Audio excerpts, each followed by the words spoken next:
Coach, congratulations.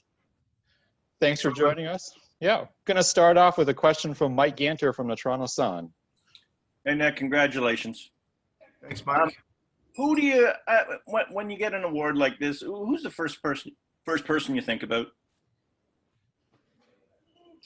I mean, you know, immediate family, Mike, really, you know, wife Roberta, three sons, for sure.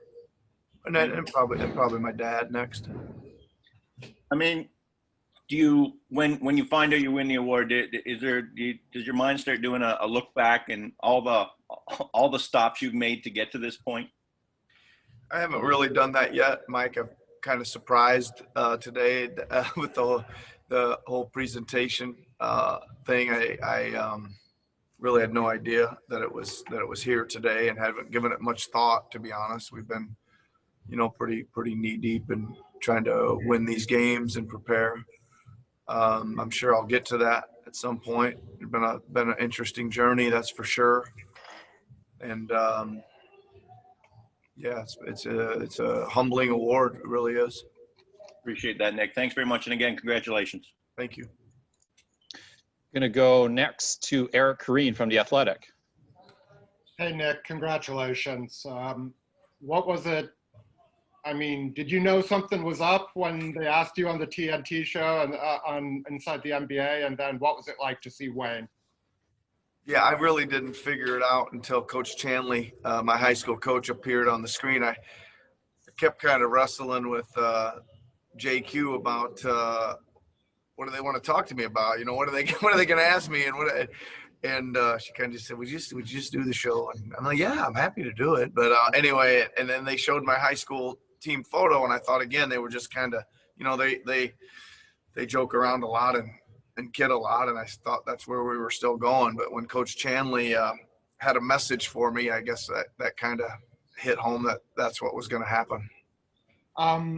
Obviously, Mike just asked about your winding route to here. Were there any moments along that route where you could, I mean, you made lots of efforts to continue coaching in different environments. Did you ever think about stopping coaching and heading in another direction? Yeah, Eric, I did. I think, I don't know, 26, 27 years old. I went to England. My team was about 8-8.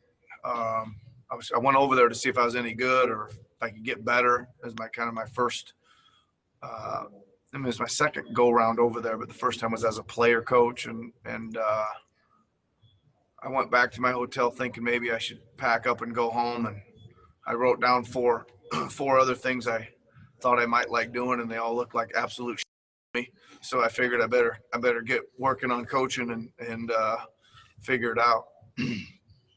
Thanks so much, Nick, and congratulations. Thanks, Eric. Next, we go to Michael Grange from Sportsnet. Nick, congrats.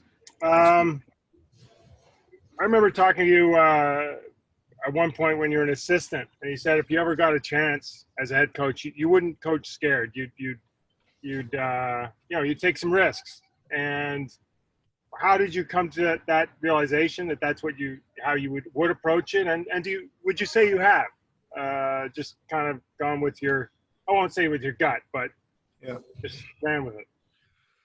Well, you know, I think that my training, Michael, gave me a chance to try a lot of different things, right? And I guess when I finally did make it to the NBA as an assistant and kind of saw some things, I thought that if I ever got a chance to become a head coach, I would, a lot of the things that I tried in some of those backwater places, I thought maybe would still work. And that's probably just the basis for that. But I would say this too, you know, Masai and Bobby, as the leadership of the organization, encouraged a lot of, you know, they wanted me to go out on a limb or do things different or try to shake things up once in a while. So that also helps you to be able to go ahead and do that. And as a follow-up, you mentioned your four options that all didn't look very good. Do you remember any of them? Do you have that piece of paper anywhere? Like, what were some of the what were points B, C, D, and E? Yeah, I don't know if I remember all. One was like go back and like run a recreation center type place, you know, as a director of that. One was, I think, real estate. Well, I had an accounting degree. That one really looked bad to me. I don't remember what the fourth one was. And I guess it wasn't the money that was keeping you in it. Why did you stay in it? I'm presuming money. Yeah, no, I love the game, Michael. You're right. Wasn't making anything for a long time, and it just, I guess I got in it because I didn't want to leave basketball after I got done playing. That's, I think nobody really wants to coach; they want to play. But then when your playing career ends, you want to stay close to it and you start coaching, and just love being around the team and trying to get guys to dream about success and help lead them there. Appreciate it, Nick. Great job. Congratulations, man. Thanks, Michael. Going to go next to Josh Lewinberg from TSN. Hey, Nick, congratulations. You mentioned that moment with your high school coach learning the news, and then also the moment afterwards getting the trophy from Kyle and Fred. What were those moments like for you? Well, it's Josh, they're just very special. I mean, I think that let's start with Kyle and Fred and the rest of the players and staff and all that stuff. I mean, it just doesn't happen. It's a real organizational type award. I said that when we went to coach the All-Star game too, but it's true, right? You're not getting given that award without guys like Kyle and Fred and Serge and Mark and Pascal and OG, all the way down that are going out there and performing on the court every night. You're not getting the award without a great staff. And then to answer the second part of your question, it kind of starts with Coach Chanley, right? I mean, I'm a young ninth grader as a player, and he's the coach that's coaching me on my first kind of real basketball team in high school.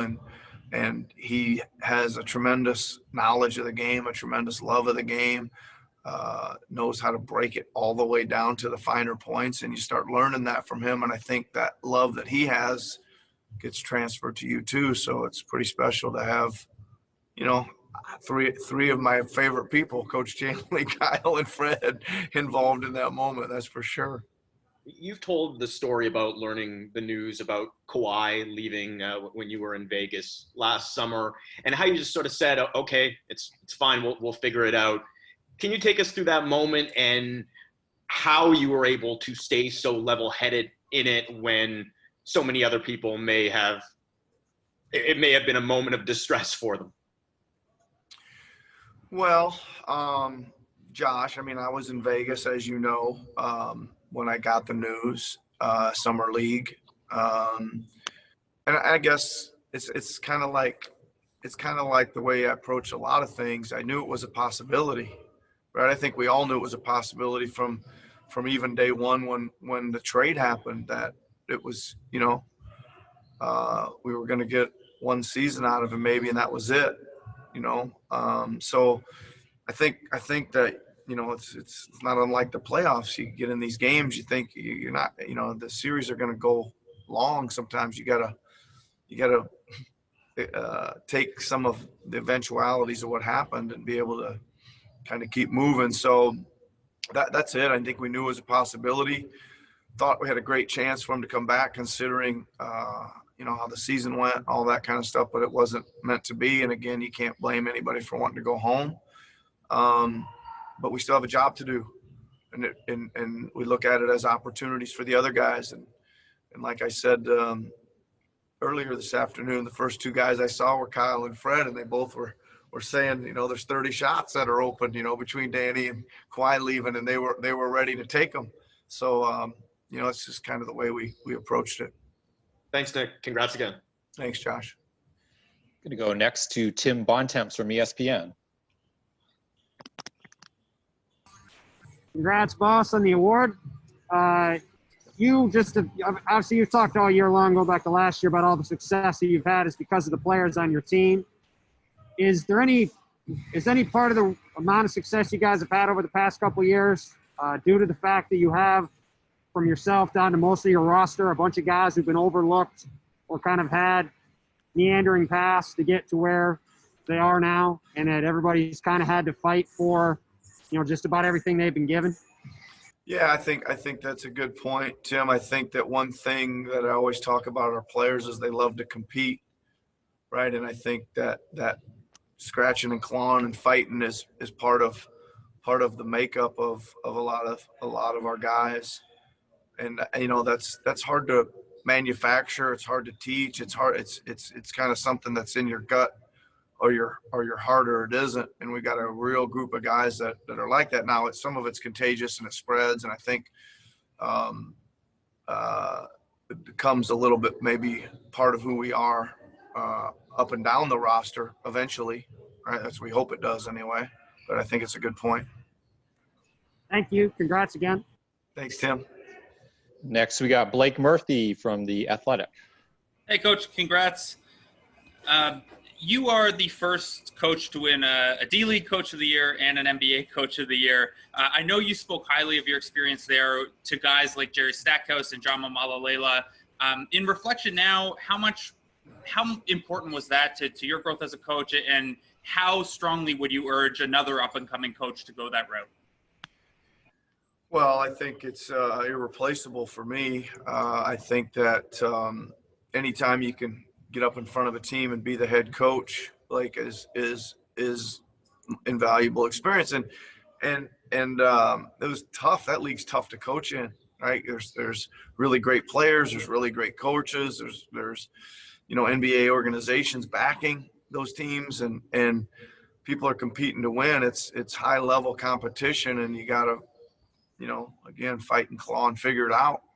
So that's part of it too, the competing factor. But calling the timeouts, making the subs, developing chemistry, developing a system of play, all that stuff happens in that league. And I always, any young coach that always asks me, I say, get in front of a team, get any head coaching experience you can get. It's invaluable. Well, thanks, Coach. Yep. Thanks, Blake. Next, we have Bruce Arthur from the Toronto Star. Nick, we talked after that game the other day about the trust that you and these players have developed in terms of adjustment, in terms of sometimes they come to you, you come to them. Of all the things that you've kind of built in these 2 years with your organization, obviously you won a title and you'd be incredibly proud of that. But in terms of the culture you've built, in terms of the way this team operates, are there parts of it that you're most proud of? Well, I think it's a good question. I mean, I think that there's a lot of parts to it, right? There's that make it its totality of who we are, and I don't think any of the parts can stand, or the whole thing doesn't stand up if one of those parts isn't standing strong, if that makes any sense. I mean, there's a player development segment, there's a way we play defense, there's a way we share the ball, there's competitiveness, there's a never give up attitude, there's all kind of big shot mentality, there's lots of things that have emerged from this team. But I think that the biggest one is the way we try to go out and play hard and try to guard defensively, and how we try to figure things out almost each and every possession, not each and every night. I mean, we don't do it every night, right? But we come out fighting most nights, and that's the trait I think that I would say is what we all should be proud of. Anybody that likes the Raptors. Thank you, Nick. Enjoy the day. Thank you, Bruce. I'm going to go next to Brian Mahoney, who's there in person from the AP. Hey, Brian. Thank you. When you get this job, there's always this talk about this, pressure in the big cities, New York and LA and Chicago, with a lot of media, and they haven't been that good. There's nowhere really to go but up. When you took this job, it's a 50, almost 60 win team. How did you say in your mind, what's going to be success for me, when there wasn't a lot of room to go forward? Well, I think I knew what the job was when we got it. The number of wins in the regular season had become pretty much irrelevant. It was going to be a building process to see if we could advance in the postseason. And from day one, that was the the message. Now that's not always easy to do, you know, because each and every night the pressure to win each and every night in this league is real, as you know, right? So, but we were trying to build a little bit, but we were always trying to focus on playing our best in the playoffs because rightly or wrongly, that's how our organization was being judged at the moment. Next, we have Stephen Lung from Sportsnet. Hey, Coach, congratulations. Sort of piggybacking off of Blake's question, but you always mention how it's important. It was important for your development to always be kind of a head coach. So why specifically was that always important that you always got a head coaching experience wherever you went? Well, I'm not so sure that where we're sitting now, I knew what the heck I was doing. I didn't know what path I was on, right? I wanted to coach. I got probably a little antsy as a young coach because I thought I had a lot of ideas and I had to try them, and I wanted to go get a team somewhere, and I did. I got a small college job, and then I went to be an assistant for a couple of years. But again, kind of the tug of trying new ideas was pulling me back to England so I could get another team to coach. So I was just more trying to figure out if my ideas were right. I was just trying to figure out how could I get better each and every year. And even when I was through it for a long time and year after year in the D League, which is now the G League, obviously, I knew I was getting better. I could feel it. And it didn't, people used to ask me, well, how come you're not in the NBA? You're having so much success. And I never really got over anxious about that because I felt that every year I was getting a lot better with those 50 or 60 games in the D League. So it was about loving each and every one of those jobs and just trying to get a lot better every year. Thanks a lot, coaching. Congratulations again. Thanks, Stephen. All right, final three questions. We're going to go first to Vivek Jacob from Complex Canada. Hey, Nick, congratulations. You've talked about how as a team, you guys haven't felt the pressure, the weight of being a defending champion before.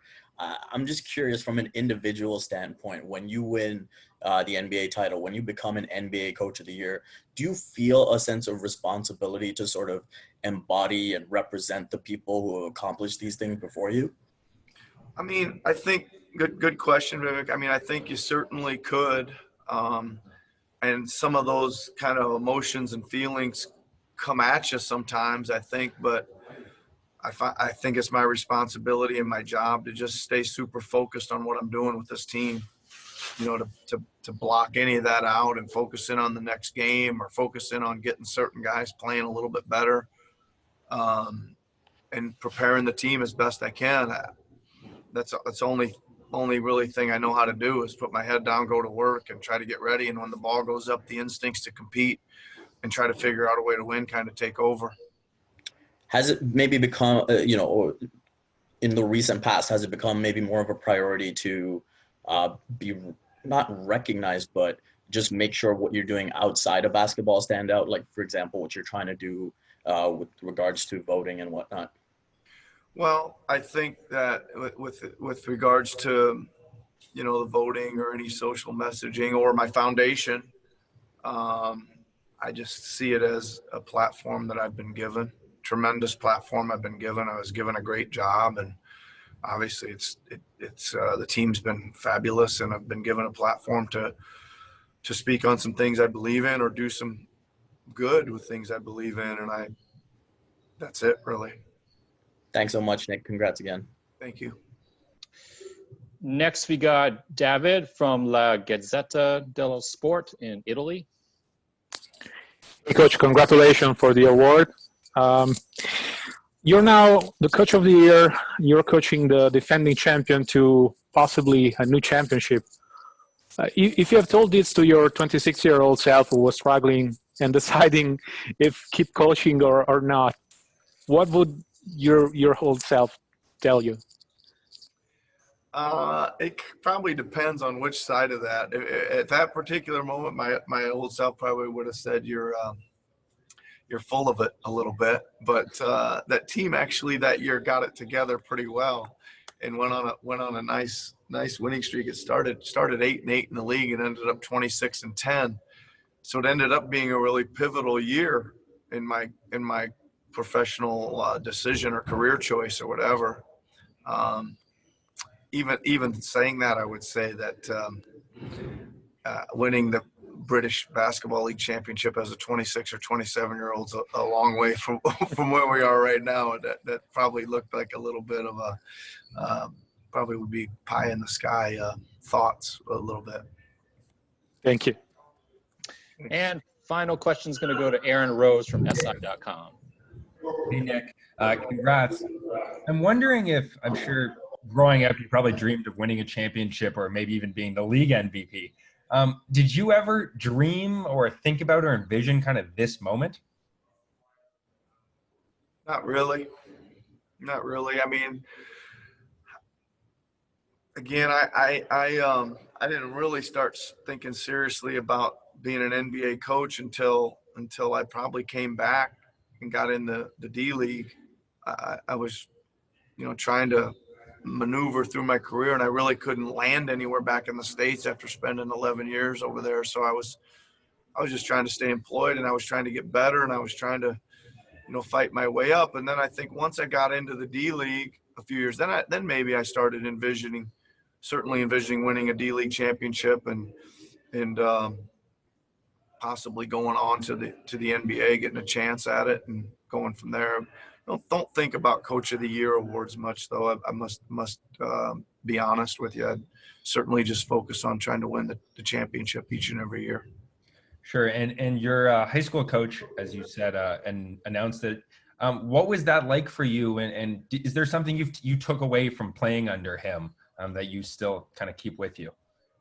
Yeah, for sure. I mean, first of all, it was really nice. I mean, we